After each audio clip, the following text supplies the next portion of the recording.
मनुष्य के सारे संबंधों का आधार है अपेक्षा। पति कैसा हो जो मेरा जीवन सुख और सुविधा से भर दे। पत्नी कैसी हो जो सदैव मेरे प्रति समर्पित रहे। संतान कैसी हो जो मेरी सेवा करे, मेरा आदेश माने।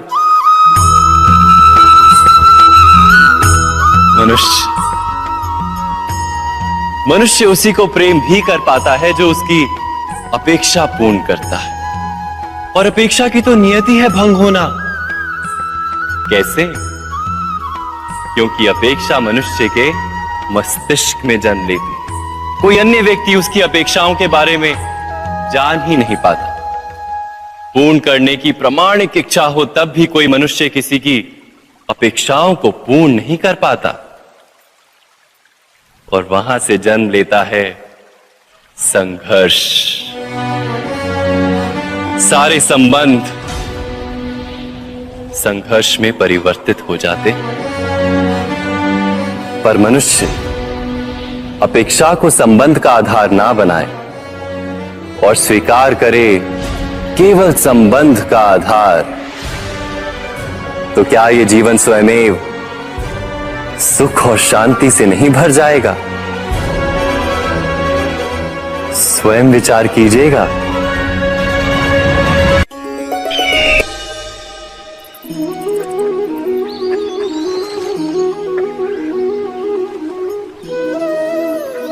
समय के आरंभ से ही मनुष्य को एक प्रश्न सदा पीड़ा देता है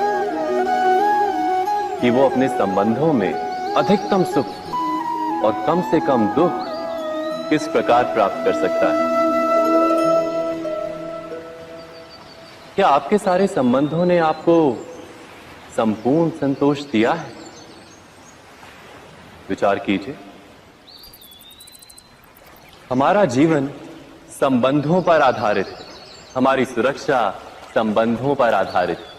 इसी कारण हमारे जीवन के सारे सुखों का आधार भी संबंध है। किंतु फिर भी हमें संबंधों में ही अधिकतर दुख क्यों प्राप्त होते हैं? सदा ही संघर्ष भी संबंधों से ही उत्पन्न क्यों हो जाते हैं? कभी विचार किया है? जब कोई व्यक्ति किसी अन्य व्यक्ति के विचार अथवा कार्य को स्वीकार नहीं करता, उसमें परिवर्तन करने का प्रयत्न करता है, तो संघर्ष जन्म लेता है। अर्थात जितना अधिक अस्वीकार उतना ही अधिक संघर्ष, और जितना अधिक स्वीकार उतना ही अधिक सुख। क्या ये वास्तविकता नहीं? यदि मनुष्य स्वयं अपनी अपेक्षाओं पर अंकुश रखे, अपने विचारों को परखे, किसी अन्य व्यक्ति में परिवर्तन करने का प्रयत्न ना कर स्वयं अपने भीतर परिवर्तन करने का प्रयास करे, तो क्या संबंधों में संतोष प्राप्त करना इतना कठिन? अर्थात क्या स्वीकार ही संबंध का वास्तविक अर्थ नहीं? स्वयं विचार कीजिए।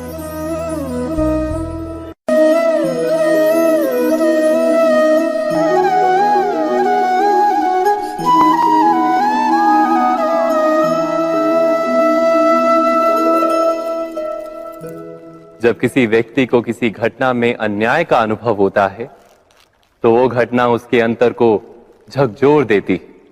समस्त जगत उसे अपना शत्रु प्रतीत होता है। अन्याय लगने वाली घटना जितनी बड़ी होती है, मनुष्य का हृदय भी उतना ही अधिक विरोध करता है। उस घटना के उत्तर में वो न्याय मांगता है, और ये योग्य भी है। वास्तव में समाज में किसी भी प्रकार का अन्याय व्यक्ति की आस्था और विश्वास का नाश है। किंतु ये न्याय क्या है? न्याय का अर्थ क्या है? अन्याय करने वाले को अपने कार्य पर पश्चाताप हो, और अन्याय भुगतने वाले के मन में फिर से विश्वास जगे समाज के प्रति। इतना ही अर्थ है ना न्याय का। किंतु जिसके हृदय में धर्म नहीं होता, वो न्याय को छोड़कर बैर और प्रतिशोध को अपनाता है। हिंसा के बदले प्रतिहिंसा की भावना लेकर चलता है। स्वयं भोगी हुई पीड़ा से कहीं अधिक पीड़ा देने का प्रयत्न करता है और इस मार्ग पर चलते अन्याय को भुगतने वाला स्वयं अन्याय करने लगता है। शीघ्र ही वो अपराधी बन जाता है, अर्थात न्याय और प्रतिशोध के बीच बहुत कम अंतर होता है और इसी अंतर का नाम है धर्म। क्या ये सत्य नहीं? स्वयं विचार कीजिए।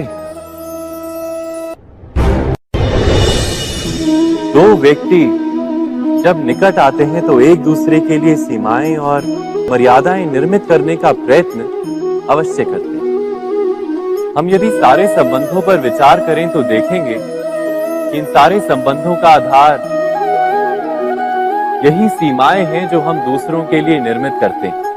और यदि अनजाने में भी कोई अन्य व्यक्ति इन सीमाओं को तोड़ता है तो उसी क्षण हमारा हृदय क्रोध से भर जाता है। इन सीमाओं का वास्तविक रूप क्या है? क्या हमने कभी विचार किया? सीमाओं के द्वारा हम दूसरे व्यक्ति को निर्णय करने की अनुमति नहीं देते, अपना निर्णय उस व्यक्ति पर थोपते, अर्थात किसी की स्वतंत्रता का अस्वीकार करते हैं। और जब स्वतंत्रता का अस्वीकार किया जाता है तो उसका हृदय दुख से भर जाता है और जब वो सीमाओं को तोड़ता है तो हमारा हृदय क्रोध से भर जाता है। क्या ऐसा नहीं होता?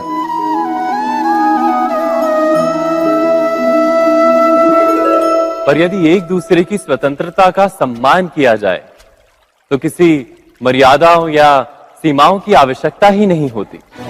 अर्थात जिस प्रकार स्वीकार किसी संबंध का देह है, क्या वैसे ही स्वतंत्रता किसी संबंध की आत्मा नहीं? स्वयं विचार कीजिए।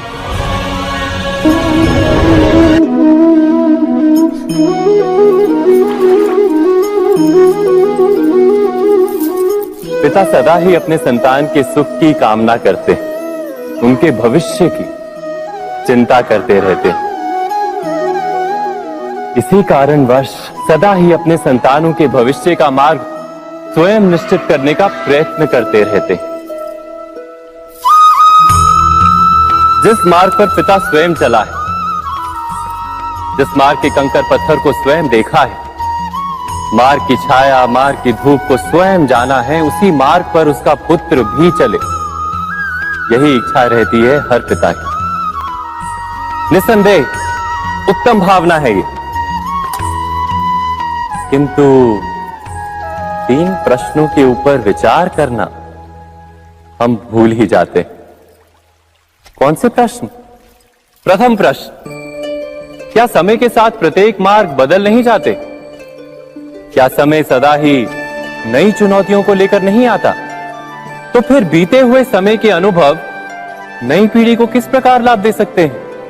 दूसरा प्रश्न, क्या प्रत्येक संतान अपने माता पिता की छवि होता है? हाँ, संतानों को संस्कार तो अवश्य माता पिता देते हैं, किंतु भीतर की क्षमता तो ईश्वर देते हैं। तो जिस मार्ग पर पिता को सफलता मिली है, विश्वास है कि उसी मार्ग पर उसकी संतानों को भी सफलता और सुख प्राप्त होगा। तीसरा प्रश्न, क्या जीवन के संघर्ष और चुनौतियां लाभकारी नहीं होती? क्या प्रत्येक नया प्रश्न एक नए उत्तर का द्वार नहीं खोलता? तो फिर संतानों को नए नए प्रश्नों, संघर्षों और चुनौतियों से दूर रखना, ये उनके लिए लाभ करना कहलाएगा या हानि पहुंचाना?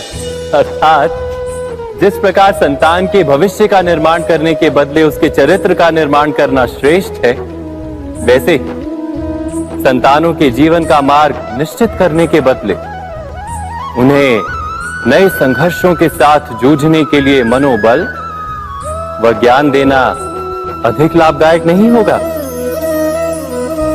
स्वयं विचार कीजिए। सबके जीवन में ऐसा प्रसंग अवश्य आता है कि सत्य कहने का निश्चय होता है हृदय में, किंतु मुख से सत्य निकल नहीं पाता। कोई भय मन को घेर लेता है। किसी घटना अथवा प्रसंग के बारे में बात करना या फिर स्वयं से कोई भूल हो जाए उसके बारे में कुछ बोलना, क्या ये सत्य है? नहीं, ये तो केवल तथ्य है। अर्थात जैसा हुआ था वैसा केवल बोल देना सामान्य सी बात है। किंतु कभी कभी उस तथ्य को बोलते हुए भी भय लगता है। कदाचित किसी दूसरे की भावनाओं का विचार आता है मन, दूसरे को दुख होगा ये भय भी शब्दों को रोकता है। तो ये सत्य क्या है? क्या हमने कभी विचार किया है? जब भय रहते हुए भी कोई तथ्य बोलता है तो वो सत्य कहलाता है। वास्तव में सत्य कुछ और नहीं, केवल निर्भयता का दूसरा नाम है। और निर्भय होने का कोई समय नहीं होता, क्योंकि निर्भयता आत्मा का स्वभाव है। अर्थात क्या प्रत्येक क्षण सत्य बोलने का क्षण नहीं होता?